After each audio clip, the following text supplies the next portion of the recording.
Welcome to my channel, Hope, Faith, and Thriving. My name is April Lee. Welcome here. If you are new to my channel, if you like anything on here, please like and subscribe and share if you know anyone that could use any of this information out of all the videos that I've made.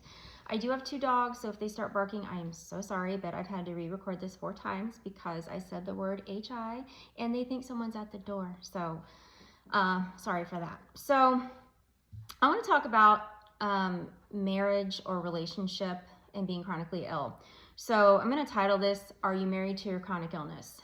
I asked that because I literally basically was married to my chronic illnesses when I had them and realized they weren't going anywhere, and I devoted all my time and all my energy, all my mind and all of me to the illnesses. I created a bond, a connection, and a basically a marriage to my illnesses. I did that because in my mind and physically, I wanted to get better. I wanted to feel better. I wanted to be better for me and everyone around me. So I poured all my effort, all my energy, all my time, all of me that I had left into getting better, getting cured, getting healed, getting the answers, getting to the source, beating the illness with a stick. And I'm so-called married those illnesses. That was very difficult on my husband. I did not realize what I was doing until, finally a therapist had to say, hey, you know what, it's not that, your husband doesn't love you or can't deal with you being sick. It's the fact that you're literally taking all of you and giving it to your illnesses. And it made me realize some things. It made me realize that not only am I taking all the time and effort and pouring it into that, I'm also taking it away from myself. And I'm pouring all the energy and I'm creating this bond with my illnesses. So I wanted to make this video because if you are married and or dating or whatever, and you are having strife and having heartache and having feeling divided and feeling pain and feeling rejected and hurt and unloved and misunderstood and all of that, you are not alone.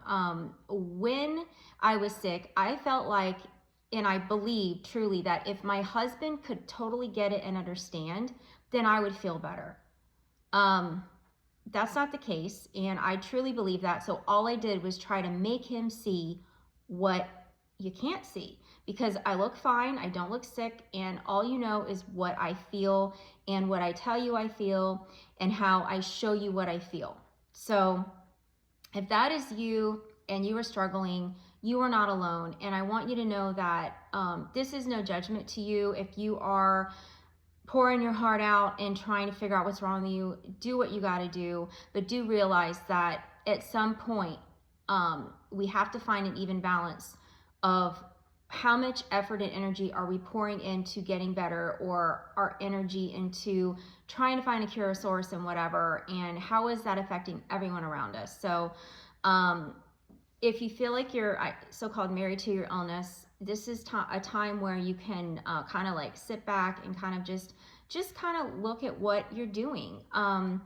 Now, I did look up statistics because there's a lot of people that are chronically sick. So it says that 21% of chronically ill women, and I don't know what year this was, but it's the most current I could find, were divorced.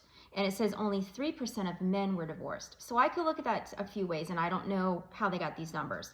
So let's say you're chronically ill as a woman and you have a male spouse and they are just not compassionate. They don't understand it. They just can't deal with it.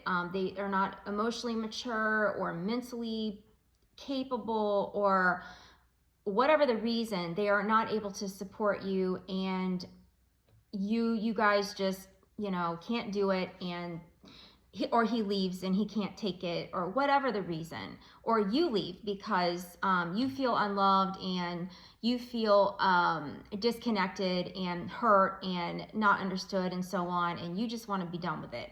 Or you're so sick and you just can't take the energy anymore to try to explain it or deal with their suffering of what's going on with you. So there's so many reasons, right? And then you got 3% of men. You could look at it as maybe the man can't provide anymore and the woman moves on, or the man can't deal with it and he's just mentally like can't even cope and can't be there for the woman, or whatever. I mean, there are so many factors. I don't know them, but what I'm here to do is to share my experience, because I definitely do not want people to get divorced over illness. It's just not something that should destroy a relationship. It can, it really can, if you let it. It's very easy to do that. It's very easy to take your illnesses, plop them right in the middle of your relationship and devote your life to those. When you do that, not only are you taking away from your spouse or your partner, you are taking away from yourself. You are now giving your life and all your attention and everything about you to your illnesses, when your illnesses are already taking from you, right? So I didn't plan this video in detail of having like certain points to get on or reading from a prompt. I'm just reading my mind to you. So I do want to say that I did do that. I did everything I could. I spent years, and I mean years, trying to get better, and at the same time, like, not only for me, but for my kids and for my husband. And I had to find a balance, and I needed somebody to be like, hey, like, yes, you are the one sick, but this affects other people too. And what truly helped get us on track and actually for my husband to have the compassion and empathy that he needed, and to feel loved and understood too. And it wasn't all about my illness. It was about us as well, is that I had to see my illnesses as they cannot be ruling my life. Yes, they affect my body. Yes, I don't have control a lot of the time. Yes, that's true. Yes, I'm in pain. Yes, I feel it. Yes, I'm the one dealing with it. But I also have the power to decide how I react and how I respond and how I look at what is happening to me. And by my attitude being more positive, and not just all about me, like, look at me suffering and life is terrible and everything is awful and it's just going to be like this forever and I'm suffering and nothing else matters. I had to realize that I cannot go there. You know, I don't know what I would be like if my husband was in my position. I would hope and pray that I would be compassionate and I would be loving and understanding and devoted, because that is who I am. And I pray every day that my husband is healthy and that he never feels what I feel and goes through what I go through. And also that we don't deal with that, because I don't want to worry about everyone else's health, because when I have my own health issues, I feel like yes, I'm concerned, but I know what's going on. I know my body. If I'm worried about everyone else's health, I don't know. And I'm a worrier. And when it comes to like concern, so I'm very grateful that I'm the one dealing with this. But back to, are you married to your illness? Like, I'm just making this video because I want people to kind of think, if they're struggling and they're having a hard time in relationships, or, you know, are you feeling disconnected from your loved ones, from your own children even, because you are married to your illnesses. I have over 10 chronic health conditions. I've been dealing with chronic illness for over 12 years, and it's been most severe the past 5. And it would be very easy for me to literally like put myself in a little container with all my illnesses and never come out. I had to really step outside of myself and kind of look at what I'm doing, how I'm acting, and how I'm responding, and how I am dealing with this. I noticed that when I handle it the best, I could still have symptoms. I can still talk to my husband. He could know, but it's different than me like running around freaking out and panicking and not having a plan and not knowing how to handle and manage and not coping well 24/7, right? I mean, I have my moments, I have my days, I have my breakdowns, I have my time, but it's not all the time. And I try really hard to be very positive, even if, like, let's say, you know, stuff is coming up and I know that I'm going to get a migraine, I'm going to feel sick, I'm most likely not going to be able to do all the things. So now that I'm used to being chronically sick and I know what to do, instead of saying I can't go and making everybody like not go and ruining plans and just I'm laying around in the middle of my living room moaning in pain, no, I can do all the things that I know I can do for me that can help me to be able to maybe go to that event and like do it in my way. Maybe they could run, but I could walk and then sit a little bit and then meet them again. And depending on what's going on, like I can still live and I can still be part of things. It doesn't have to like destroy my life. Now, the illnesses that I have not put me in a wheelchair, have not kept me in bed 24/7, but they do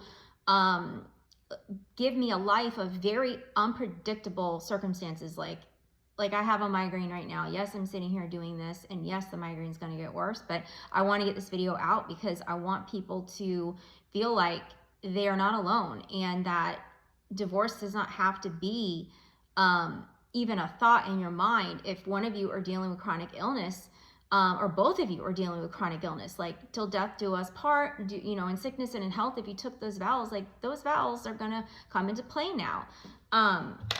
Now, don't get me wrong. If you have a spouse that is being abusive and basically blaming you for all your illness, like still don't just run off and be, I'm done with this. Like go get counseling, go get help them to see by getting someone else in the mix, because it will open your eyes and it will open their eyes to each other, and it could literally save your marriage. So there's no judgment here. I don't know what you guys are dealing with, if it's an illness is worse than mine, or I mean, there are so many different severities of illness. Okay, I totally understand that, but I'm just making this video because I want for someone or anyone that feels like they are at their wits' end, they don't know what to do, or they're about to sign a document ending a marriage that they, you know, started in love and in being dedicated to that person, and now because of being sick, they're ready to just be done with it. Don't let your illnesses rob you of love and joy and hope and faith and life, because if you still have breath in your lungs, you still have a life to live, you still have things that you can do in your life, you still may improve. No one knows. I'm up and down with my illnesses. They are constant because I have so many, so I never go a day without one symptom. I could have 1 or 25 or 2 or 3 or 6. It just, I never know. And it is mentally very difficult. It is physically very challenging and spiritually hard too, you know. So it's a full body experience when you're sick. And if you let these illnesses consume every part of you, they are going to rob you of your marriage. They're going to rob you of your motherhood. They're going to rob you of your relationship with God. They're going to rob you. And I'm here to say, like, don't let them do that. Yes, you deal with the illnesses. Yes, you are suffering. And yes, they are there. But they don't have to control everything. If you feel like you don't know what to do and you're like, lady, you're so wrong, and I'm leaving my spouse and they don't get me, and they don't love me and they don't get it, and I'm never going to get better and whatever, like, there is hope, there is hope, there is hope. You need to get, basically, if you're a Christian or you're willing, really get on your knees and pray and ask the Lord to help and intervene, because he did that for me. I prayed and prayed and prayed for God to help me. I'm not well, but I've learned, he has taught me how to manage, how to cope, what to do. He's changed the way I think about it. He's helped me to cope with it. he basically, you know, put on my heart to go to counseling for it. And I went to counseling for it. And as I was being counseled, I realized that me not forcing my husband to understand it, which he could never understand it, is not going to make me better, and not going to do anything. All I needed was for him to love me and to have compassion and to understand that if I don't get better, how to help me, you know, and for me to see where he's coming from and not to let these illnesses rob my marriage, rob my motherhood, rob my salvation, rob my life. There's so many of them, and even one of them could destroy me if I let it happen. So yeah, I'm gonna cut this short because I could ramble on about this in so many different ways, but chronic illness is very hard. If you are on here and you're like a spouse of someone that is sick, just know that they don't want this. They never asked for this. They didn't bring it on themselves, and they want to be better so bad that for you and for them and everyone around them, and they are physically dealing with it and they are mentally dealing with it, and it's very hard. So if you feel like, you know, you are neglected and you are not loved and they don't care about you, it's not that. It's that they probably care so much that they want to just get better, and they might kind of go off to the side and try to get better, even if it takes them minutes, hours, days, decades, and then go back to you. And that's how I was. I'm like, I'm going to go get myself better and then I'll get back to my husband. Well, he's here in the day to day, and I didn't know that. And trust me, I love my husband to death. Like, it was not anything intentional. And because of our faith and because we are one in Christ, like, that is what kept us strong, right? And then we were both open and more selfless enough to go to talk to someone that could see something outside of it. It wasn't to go bash my husband. It wasn't to go bash me. It was to bring us together and to open our eyes of what is happening. So if you were on the end of not understanding, please seek counseling, because it's going to help you both. If you are the one that is suffering and you don't understand why your spouse is not loving you, or you don't get it, or you are just not understanding each other, please get someone that can sit with you both and like look at the whole picture and help bring it all together, because I guarantee you it will change the way both of you think. And if you don't have God as the middle and as the source of your marriage, maybe consider that, because, you know, living for yourself or just living for another human being only goes so far and so long. Like, we're imperfect people, you know, and we're usually self-driven, and it's natural to be selfish, and it's natural to want to be about us, even if we're giving and loving. Deep down, like, we want what we want when we want it, how we want it, right? So I really hope that you do not take offense to this video. I hope that you take something from this and know that these illnesses do not have to destroy your life. Yes, they are there, and they may never go away, and it sucks. Trust me, it does. But I hate it. I hate that I even have to make a video talking about this. But for me, I'm using everything I've learned to help somebody. So please, if you are getting something out of this, like and share and subscribe and all that, and comment or whatever, because that is the only way YouTube will share my stuff. It doesn't matter what I title it. It doesn't matter what I look like or say. It's the only way to get this to other people. So if this is you, know that you are not alone. Know that even if you feel like your marriage is over or your life is over, it is not. It doesn't have to be that way. And emotions change by the minute. Just a few weeks ago, I go through these phases where every couple of months I literally break down and I'm like, I don't know if I can live like this anymore. I don't know how I can do this anymore. And it lasts a day or two, and I have to pray really hard, and I have to really just like, it's really, really hard to do, but I get myself out of it every time I talk to my husband or call my sister or whatever. And I'm in therapy right now, and the therapist is like, you know what it is? It's just that when you're chronically sick, you spend so much effort and time trying to like get better, and you put on this front that you're good and you're well and you're better, and people ask how you're doing, you're like, I'm fine, because you're too tired to explain it. You don't want to show it. You don't want to look weak. It's hard. It's draining. And eventually everybody's got their breaking point. Some people every 3 days, they lose it. Every 6 months, every 10 years. For me, it's like every couple of months. I'm like, I can't do it anymore. And I'm crying and I can't go on. I'm like, I don't know, I'm going to do it. And I'm like ready to jump in front of a train. Will I do that? No. But that's how I feel. And I feel it deeply. And I'm a Christian and I love God and all this stuff. And I'm very mentally stable. And I still have these moments. So you are not alone. Whether you know it or not, or you love God, He loves you, and you have a creator, and you are important, and you matter, and your life is worth something. It's worth more than something. It's worth a lot. And your chronic illnesses, don't let them rob you of anything. So hope you got something from this video. Please like it. Please subscribe. I know this was kind of a serious matter and all that, but know that you're not alone and there is hope. God bless you. Bye.